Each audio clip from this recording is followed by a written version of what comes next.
Professor, desculpa aí esse contatinho, mas você sabe, coisa ao vivo é assim mesmo, né? Não, que isso, aqui a gente já está carimbado, sem problema Ah, e algum. agora eu tô te escutando por mim. Então só vou refazer a pergunta, né? Você já tinha até falado que 100 dias é pouco tempo, de fato é, mas a gente quer, né, entender um pouco da sua visão. Quais foram os avanços que a gente teve nesses 100 dias de governo diante dessa questão econômica? Bom, primeiramente, como já falado, 100 dias é muito pouco, mas já se tem uma noção de que o governo Lula pretende ampliar ainda mais, né, nosso sistema internacional de comércios e tem avançado bastante, principalmente em relação à visita a países estratégicos. Essa viagem à China já é uma tentativa de retomar, né, o boom econômico de commodities que teve no Brasil em 2013. Então, eu vejo como alguns avanços significativos, tanto a política no Mercosul, que foi um pouco deixada de lado no governo Bolsonaro, para não dizer muito na realidade, né? Então, o Lula ele tem resgatado, né, essa agenda econômica nos países vizinhos e retomando alianças super estratégicas, com a União Europeia principalmente, né, onde o Bolsonaro teve uma série de problemas diplomáticos, de falas desencontradas. Então, o Lula, nesse momento, ele dá um sinal muito claro de que ele pretende aumentar as exportações, promovendo uma balança comercial muito mais positiva através da venda de commodities, onde o próprio Lula já fez questão de frisar que realmente nós não somos um Brasil exportador de chip, nós somos um país que exporta grãos e alimentamos o mundo, e não tem problema nenhum nisso, palavras do próprio presidente da República.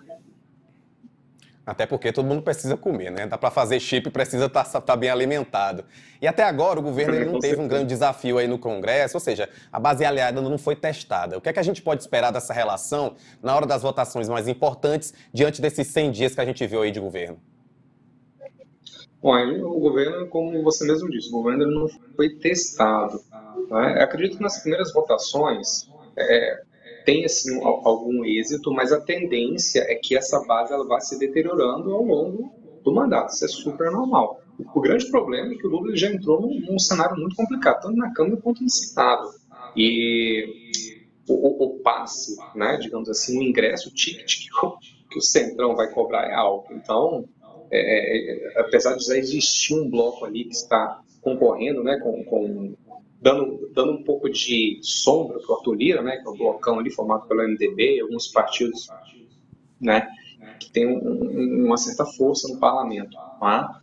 Mas a tendência é que não tenha vida fácil. Eu acredito que esse vai ser o mandato mais difícil para o presidente Lula. O terceiro mandato, com certeza, não tenho dúvida alguma, que vai ser muito mais difícil em termos de governabilidade. Por quê? Primeiro que existe um Congresso ultra fragmentado que se especializou, né, no tal do toma lá da cá, principalmente depois do impeachment da presidente Dilma Rousseff. Então, isso está hoje muito mais latente, digamos assim, muito mais institucionalizado hoje no parlamento. Então, eu vejo que vai ser realmente um pouco mais difícil, muito mais complicado essa relação com o Poder Legislativo. O professor Lula vem sendo criticado muito nas redes sociais por falar de forma recorrente ainda da gestão de Jair Bolsonaro. Você acha que isso é proposital? Ou melhor, você acha que Lula precisa falar do adversário para ganhar, para ter algum ganho político a essa altura do campeonato? Precisa com certeza, porque na realidade é toda uma desconstrução que o Lula hoje tem feito em relação ao nome do seu antecessor. Como se esse período que o Bolsonaro estivesse no governo tivesse sido um período perdido, né, na visão do novo governo.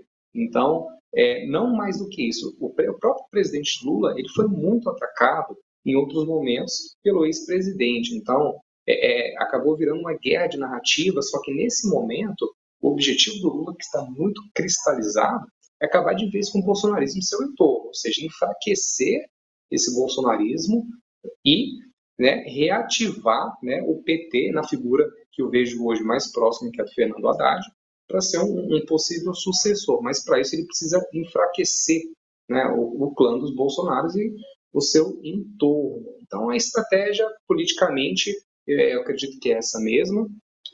Se precisa ou não precisa, em termos de gestão, acredito que não. Mas politicamente a gente sabe que realmente o bolsonarismo ainda não morreu, ele continua vivo, continua forte dentro do Congresso Nacional. Então é um trabalho diário que ele vai precisar fazer para desconstruir, né, a imagem de Bolsonaro do Poder Executivo Federal. No Metrópolis, quem sabe, vamos ver se no dia 200 do governo a gente volta a conversar e tem visto algumas mudanças. Te agradeço sempre por estar aqui, tá? Maravilha, eu que agradeço.